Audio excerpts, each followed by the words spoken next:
Jeste li čuli za Buzz? To nije još jedna obična aplikacija, to je nešto što će vjerovatno promijeniti način kako radimo. Ćao svima, ja sam Borislav Vukojević. Na AI Akademiji ste već navikli da pričamo o AI-u, dajem savjete, tutoriale, preglede i tako dalje. Dakle, šta je u stvari Buzz? Vjerojatno se sjećate Jacka Dorseya, dakle bivšeg suosnivača Twittera, sada vlasnika direktora Blocksa. Dakle, ovo je iz njegove kompanije. Buzz je u stvari Slack / Discord / Notion, kako god, šta god da koristite, ali je za kolaboraciju agenata i ljudi.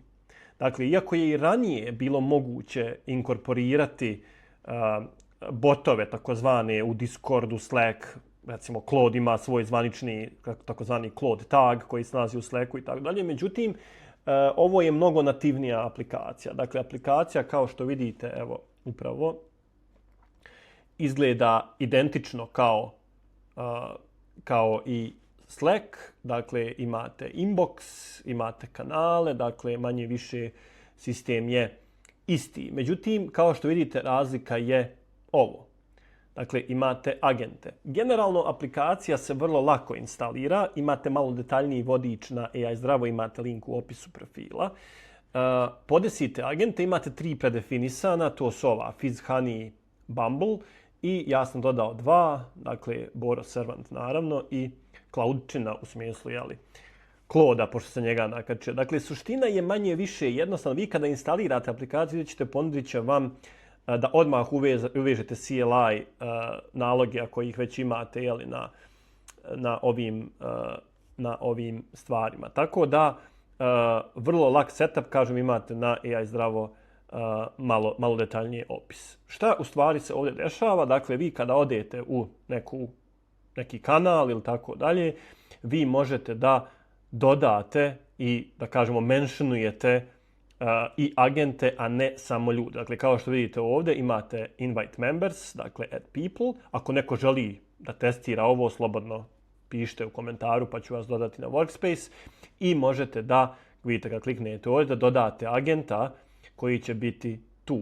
Ono što je veoma bitno kod agenata jeste što svaki agent nekome odgovara. Dakle, ako idemo na edit ovdje, dakle, možete da stavite instrukciju za agenta. Ovdje možete da podesite koji će to model da bude. Dakle, vidite, ja sam stavio Codex 5.6 Sol i ko može poslati instrukcije po defaultu je samo ja, dakle, koji sam kreator ovog workspace-a. Naravno, što sam zaboravio reći, ovo je potpuno besplatan. Dakle, ovo je open source sistem, dakle, ne plaćate ništa. Naravno, opet da ne bude zabune. Mene često, neću reći prozivaju, ali možda nekada ostanem nedorečen. Kada kažem da je nešto besplatno, u ovom slučaju besplatan je harness, besplatna je aplikacija.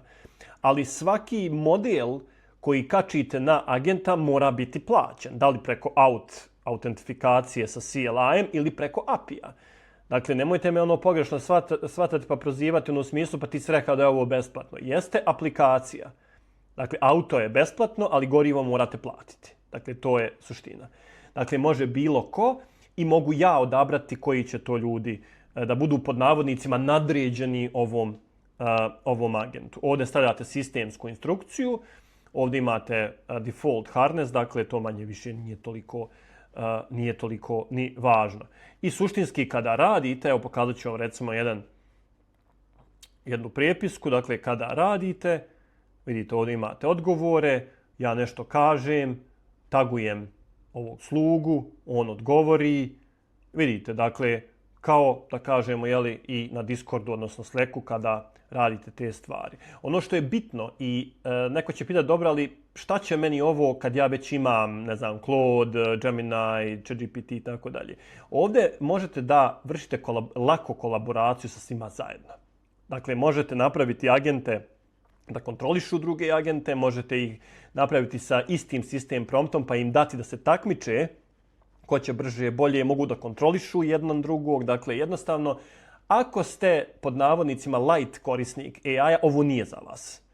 Dakle, ovo nije za vas ako ste light korisnik. Ako ste, da kažemo, napredniji korisnik, onda vam je ovo, da kažemo, vrlo dobra stvar. Ništa dodatno ne plaćate jer već pretpostavljamo ako ste heavy user već imate naravno imate sve ove naloge. Evo recimo ovdje mislim ima jedan sistemski da vidite kako to izgleda. Evo recimo ovaj Claude agent radi sa Claude kodom. Dakle, zašto Claude kod i šta se ovdje u stvari dešava? Sve se radi preko CLI-a, Command Line Interface-a.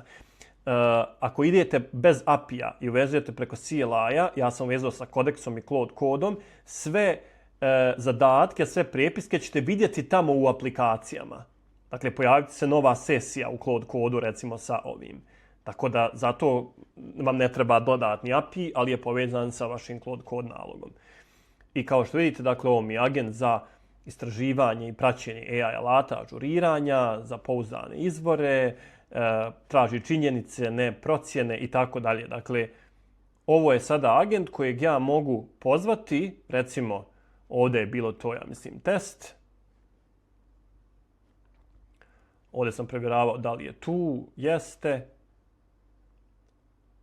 Dakle, u smislu šta možete da radite, nepregledne su mogućnosti, ali opet napominjem, ovo je alat za kolaboraciju agenata i ljudi.